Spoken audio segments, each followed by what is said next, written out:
De retour sur l'antenne de TF1 pour une 10e saison inédite depuis le samedi 6 février 2021, The Voice entamera sa 3e session d'audition à l'aveugle samedi 20 février 2021, à partir de 21h05. Cette semaine encore, de nombreux candidats donneront de la voix afin de convaincre Amel Bent, Marc Lavoine, Florent Pagny ou Vianney de se retourner. Si les places sont chères au début de l'aventure, étant donné le nombre limité de talents que chaque coach peut accueillir dans son équipe, cette première étape permet souvent de se faire une idée sur l'identité du futur vainqueur du programme. Il faut dire qu'en 10 saisons, les téléspectateurs de TF1 n'ont pas très souvent assisté à des finales très disputées, à l'exception des 2 premières éditions et de la saison 8.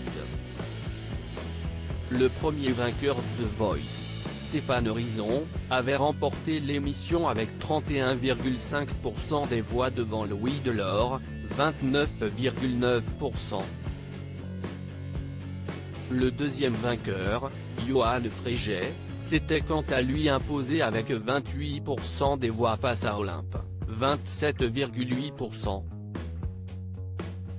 Enfin, Whitney Marin avait remporté la 8e saison de The Voice avec 37,9% des votes du public, soit 0,4% de plus que Clément Albertini, 37,5%. À l'opposé, les autres vainqueurs du programme n'ont laissé aucune chance à leurs adversaires. The Voice, plus de 50% des voix pour 4 vainqueurs parmi les anciens gagnants de The Voice qui se sont largement imposés en finale lors de leurs saisons respectives. On peut notamment citer Kenji Girac, qui avait recueilli 51% des votes des téléspectateurs en saison 3. Depuis, l'engouement du public pour le chanteur gitan ne cesse jamais démenti, comme le prouve le succès de ses différents disques.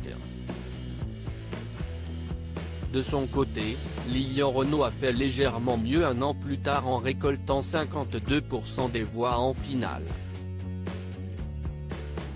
Mais le record du plus grand nombre de votes pour un gagnant revient à Maëlle Pistoia, qui a remporté la 7e saison de The Voice avec 55,3% des voix. La jeune chanteuse est suivie de près par le dernier gagnant en date du programme, Abby Bernadotte, qui a remporté la 9e saison de l'émission avec 53,4% des votes.